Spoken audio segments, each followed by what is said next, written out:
Right, chaps. Well, we're going to start the cutting process. That's the first thing we do because we've got to get in the salt to let it take the moisture out. This is roughly easy for me to say, 3 kilograms of rump steak. It's delicious, and this should make a nice batch. I happen to have 2 lots of 3 kilograms. 6 kilograms is what we're going to do today, but all you have to do is half what I'm doing. Okay, let's start on the cutting. Right, here we've got this beautiful piece of beef. This is actually grade B. I've mentioned grade C as being the best. I couldn't get any. It's in quite short supply at the moment. So I'm going to cut this into pieces for us. I've already trimmed this side because it's such good meat. We're going to have a little braai later on tonight. So we're going to take some of that. Right, so now you want to make sure your pieces are cut quite decently thick. You don't want to make it too thin, because then it dries too quickly and it just isn't so lacquer. The other thing that you want to look at is that you're cutting the right way on the grain. That's quite important. Okay, so it's actually across the grain, as you can see there. That's quite important. You don't want to cut it this way so it's with the grain. So we're just going to put that aside and continue cutting here. You'll see this is shaped slightly differently. I'm going to cut this side a little bit thicker to make it balanced. Now, your very sharp knife must cut through as quickly as possible, because you don't want to have to recut too much, because you end up with tiny little slices like that, which is basically wasted meat. You can use it for a stew, but unfortunately we're not making a stew. But here is a perfectly cut piece of biltong, almost. We shall make it into biltong shortly. Right, so the rest, let me put it like that so you can see a little better how to cut this. Try and cut it down and through in one slice. Then you've got just a little bit over here just to cut away. Now, I didn't do that brilliantly because look what happened. There's that little slice that I was talking about. So it's good to sometimes do something wrong so you can see what I'm doing wrong. Okay, here we go again. Now it's just a matter of cutting it through. Getting all of these done, you want to do the same size every time if you can.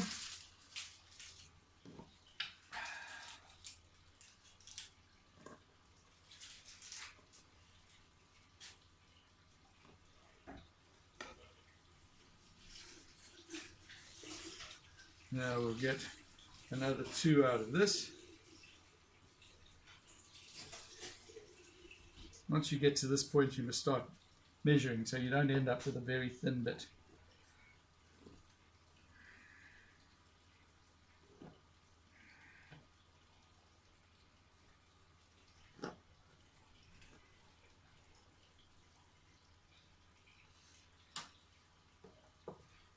And the final slice.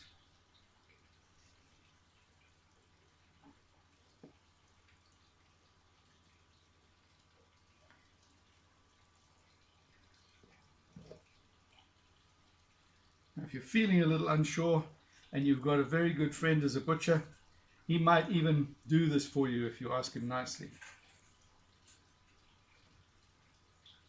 On the other hand, he might charge you a little bit more too.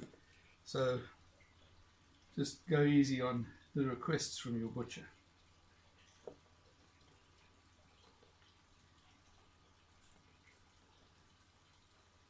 Now, in rump steak you'll find, well, in all steak you'll find bits of gristle. You don't necessarily have to cut them out. You can just let them eat it. Right. I'm going to cut up the other one now. So you don't need to see that. Okay, it's all cut up. Now, we want to use the coarse ground salt. It's more than coarse ground, it's actually rock salt. So you sprinkle the rock salt all over here, and then you start taking your pieces of meat and plonking them into the rock salt. Make sure they're nicely covered, and then stow them into the corners so that you can fill this plate with the meat. You're gonna, because I'm making much more this time than I have been making, you're gonna find that there's I'm going to have to layer it one on top of the other just to make sure that we get it all well salted. This process is simply to ensure that you try and get it drying as quickly as possible.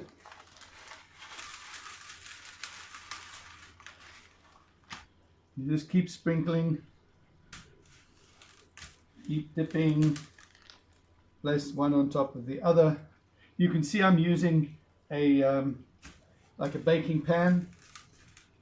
That works quite well in this circumstance. I might even have to go to 3 layers on this. It's quite a bit of meat here. Like I said, I was only able to get B grade, which in a way is very nice. The key to all the meat that you buy is that you get meat that has been hung a long time. And if you get a decent butcher, he'll know exactly what you're talking about, and he'll respect you for it. Because decent butchers actually know their meat very, very well. And you'll find that they'll help you in this because they can see you appreciate good meat. Okay, now some of these little pieces, as you can see, are very, very little pieces. And in fact, when you were here, Pants, we talked about making some little slivers. And you can see I've actually cut these up, which we'll give a try and see if we can make some of those little, what do they call them, biltong sticks. Don't know how that's going to work, but we'll see. You'll notice some of the stuff got sliced quite thinly. That usually happens towards the end of the cut if you haven't measured properly, and I clearly didn't measure properly, so there you go. But we all make mistakes. Right, almost done. Just putting these on one on top of the other for the time being, and then I've got to layer them out underneath.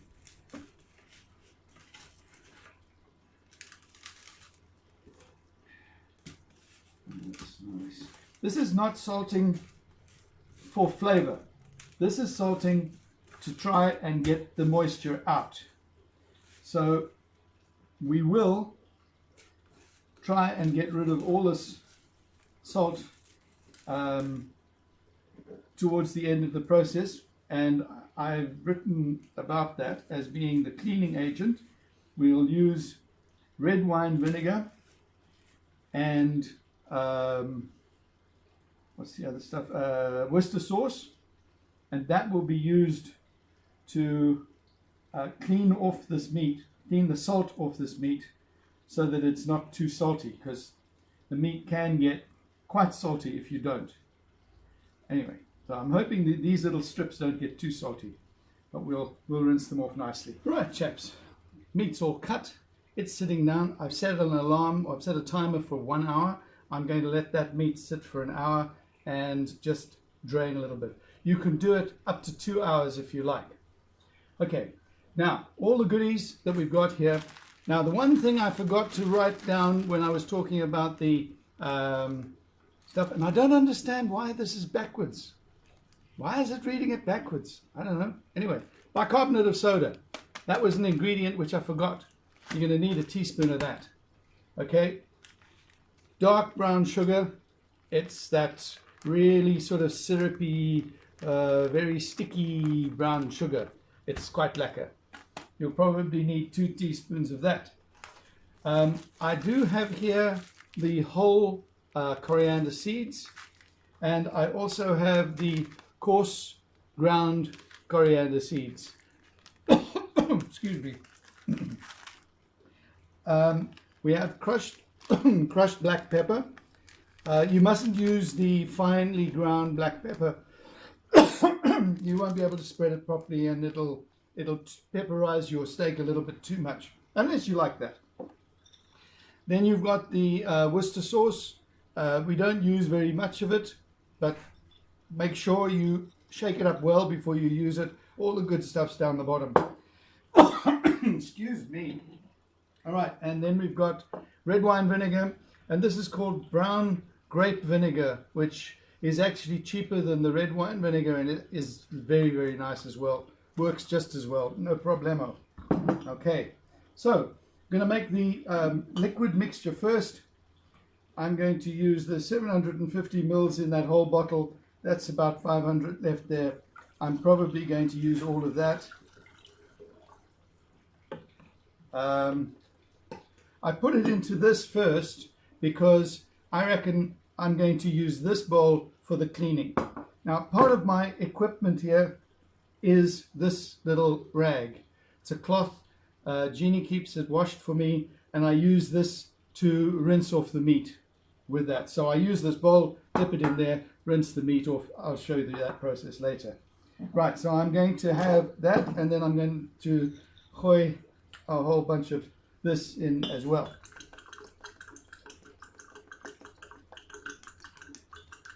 That should be about enough. I would say, well, I don't know how much that was. You saw how much I put in, right? You just do it for taste. You like a bit more, put a bit more, but it's, you know, that's it. Okay. I'm also going to put a little, this is the actual red wine vinegar, because I've got quite a bit of meat to get through. I like to leave a little bit of this stuff left over, this little muti, because what I do with it then is once I've cleaned all of that, I'll leave the clean stuff in here, which isn't salted. And once we've put all our other mixture on it, then we'll put a little bit of this on to help with this, the sort of, what would you call it? Marinating process. Okay, right. So put that aside, and now we're going to start putting our mixture together as far as the coriander is concerned.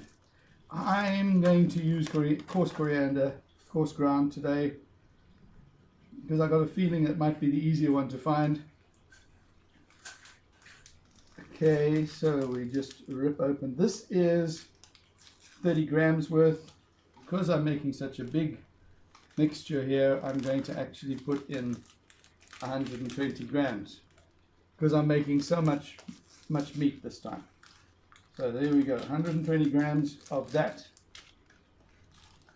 This is, oh, it's 117. Okay, call me a liar for 3 grams. This is the crushed black pepper. Normally, for half this amount, I would put in about 8 to 10 grams. I've so far put in, what did I have? 117. I put in 10 grams there. I'm going to put in a little bit more from this one.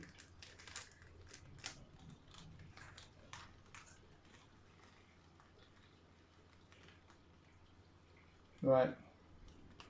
I'm going to put in 20 grams of black pepper for, actually no, sorry, yes it is, 20 grams of black pepper. Then we're going to put in a teaspoon, let me just get the teaspoon out, I know it's here somewhere, right, approximately half a teaspoon, approximately 1 teaspoon, right, okay, 1 teaspoon of the, what do we call this, bicarbonate of soda. Now the bicarbonate of soda is a meat tenderizing jobby. You don't have to put it in. For this meat, I think it's actually almost a waste of time because this meat is going to be stunning. But if you're using silver side, it might be worthwhile. Right, that's 1 teaspoon of that. I'm now going to put in a couple of teaspoons of this very, very lacquer, mushy, dark brown sugar. Comes out in a lump. It's like treacle, slightly dried treacle. Okay, so we put in 2 of those with this. That will mix up nicely inside there once we put it all into the blender. And chaps, then we're going to put in a little bit of salt. Another, because don't forget that the salt that we've used here is not for salting the meat, it's for drying the meat. Does that make sense? Anyway, I'll be back with the salt. Right, so I'm using what they call is flaked molten salt. You can probably use whatever you like. I use the flaked salt because I've got it. That's all, really. And I'm going to put in a nice heaped teaspoon. And I think I'm going to put in another one because I wasn't happy with the amount of salt that I had on my meat the last time I made the biltong. So I'm putting in 2 teaspoons of flaked salt. If you put in granulated salt, like table salt, you probably don't want to put in so much because, in fact, I'm going to put in 3 because the flaked salt doesn't make a full teaspoon. That's as simple as that. Okay, right, now I'm going to mix that up in the blender. Nicely blended. I used the pulse blender for that because we don't want to chop this up much more than it already is chopped up. But what it does is it mixes it up beautifully. If you happen to have just the coriander seeds themselves, you might have to do it a little bit more, but do it on the slow pulse. Do it on the slow setting rather than the fast setting. Also, you can put in black peppercorns. You might have to do that a little bit longer though. But anyway, there you go. This is our mixture, and it's beautifully mixed up with the salt and the sugar all mixed in. If you're worried about it not being completely mixed and you just want to make sure, just use your mortar and pestle, whatever they call it. Okay, there we go. Now the next step, oh, there's a stick. The next step is to wait for the meat to just drain a little bit of the moisture out of it, and then we'll wash that off. We'll go through that process later. I've had the meat draining for about an hour. I've drained off most of the liquid. There's just a little bit more. Now I'm going to take the salt off. Now I do this in 2 ways. First of all, I scrape the salt off as much as I can, just so that the wiping off is a lot easier, and then the salt doesn't clog up the cloth too much. So we just do this. Then I get my muti, stir it up nicely, pour it into my little bowl there, grab my nice clean cloth, which is here,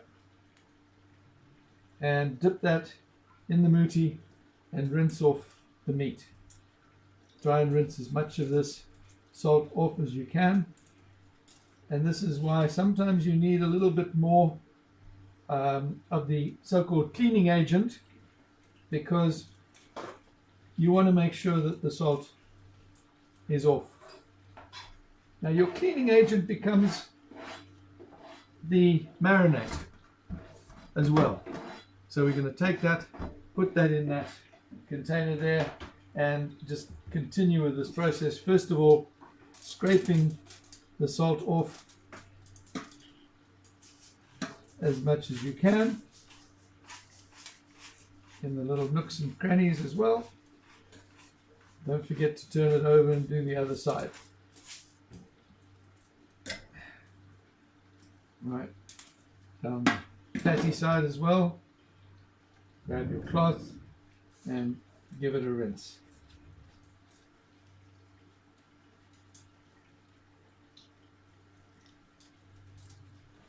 Right, so all of the meat has been cleaned. I've got my mixture here ready to go on, and we're going to do the same as we did with the salt, which is put a bit of this stuff down here, and we're going to make sure all of the meat is nicely covered in our muti. Now these are the tiny little strips that I did. I'm a little concerned they're going to be a bit too salty, but we'll see. Perhaps what one needs to do is do the whole, what do you call it, cleaning and salting while it's still big pieces of meat, and then you take, just before you do this stage, once you've taken the salt off, then maybe it would be a good idea to cut them into strips. So that's maybe what I will try next time, if this does turn out to be very salty. These are the little biltong strips that Natalie was quite interested in trying. They make good little snacky things. You don't have to cut the pieces up into small bits. But we'll see how that goes. Right, now we're going to start on the bigger pieces.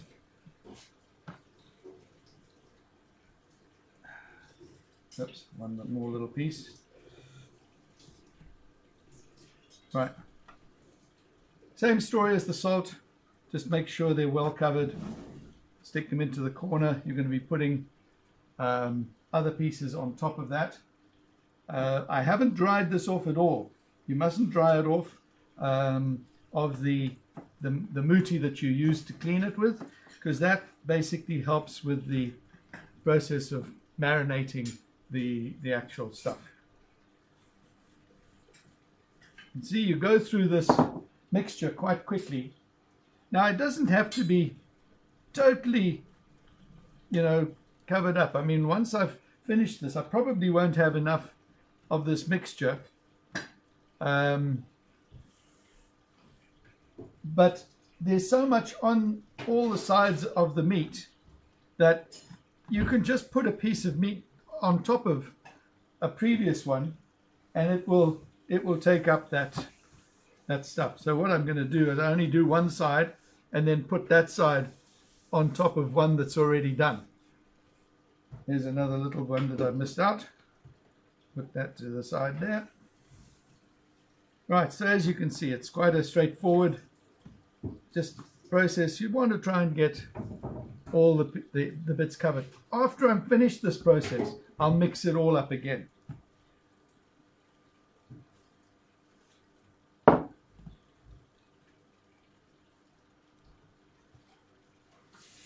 You can see we're doing quite a bit of biltong this time. Nice.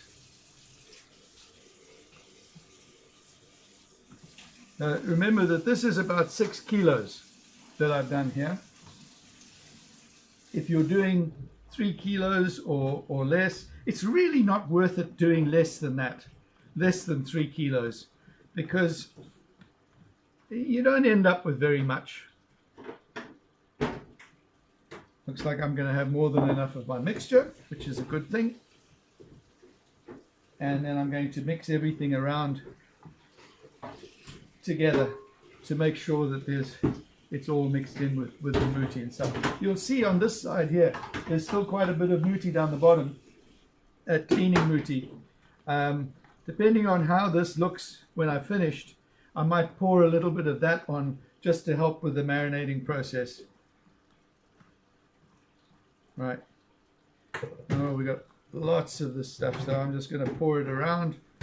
There's all of this down here. Going to start mixing these bits up now. It's all fun, and if you like playing in the mud, this is a good thing. Right.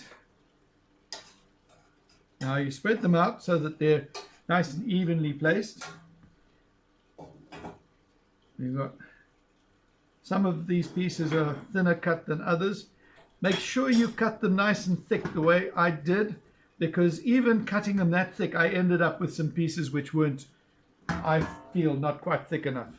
Anyway, so I'm going to pour a little bit of this muti on just to help with the marinating.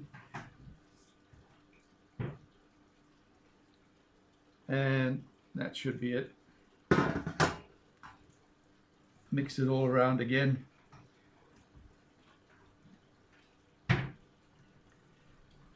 And then we let this stand again for another hour.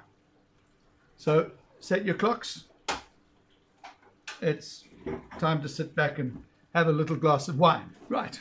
So now what we do is we get our little biltong hanger, which can be anything that you like. I mean, Kristen, you've got that one that we kind of made out of your dryer, which is a very, very good one. Natalie, you're going to have to make something like this. Oh, I don't know if you can see it properly. And then you've got those 3 dowels across, which then basically you hang the meat from. Okay, right. So yeah, so we got the meat here. Just had it covered up. And the other thing that we're going to do now is we're going to use this baling wire. No, Jeannie doesn't want to be in that. Come on, be in the shot, Jeannie, man. Right. Anyway, baling wire. It's quite thin wire. It's used for baling. And what I do is I like to cut it at an angle. So one end of the thing is sharp. If you cut it straight, it'll be quite blunt. It'll be difficult to get through the meat. Right. Okay. Onward and upward. So let's cut the first one. Cutting, as you can see, at an angle. And this bit is very, very sharp, which is exactly what you want. You take your meat. You don't have to rinse anything off now. You stick that through your meat. You bring it up. I usually make a twist just because that's what I do. This allows me actually now to position the meat anyway on the stick that I want. So I bring it down here. We try not to get this in our eye because it'll do you serious damage. And we don't want it to hang this way because then you won't get as many that way as you really need. So we turn this another half turn and then hang it sideways. I don't know if you can see what I'm doing down here. Right. Just hang it sideways, move it right to the edge, and do the next one. Not going to go through the whole process with you because it's pretty straightforward stuff once you know what to do. And I mean, this is common sense, isn't it? There we go, right through the meat, bring it up, twist it around, find the right place to put it. Make sure that it's hanging sideways, so you twist it halfway again. And again. And once you've attached it, you can always retwist it if it's not hanging exactly parallel to the other one. Right, I'm going to carry on. So we finished our batch here, and I don't know if you can see, but there's lots and lots of biltong in this container. You try not to get the biltong to touch itself or any of the surrounds. You'll see that there are some little thin pieces I've hung over there, but I'm going to put the fan on that side, so the fan is actually going to blow this way through there. So this stuff should be fine. Anyway, so that's it. Now you know how to make biltong. One last thing. If you've got any marks or damaged hands, You'll know all about it when you mix the salt and you take it off with the vinegar, because I found out all about it.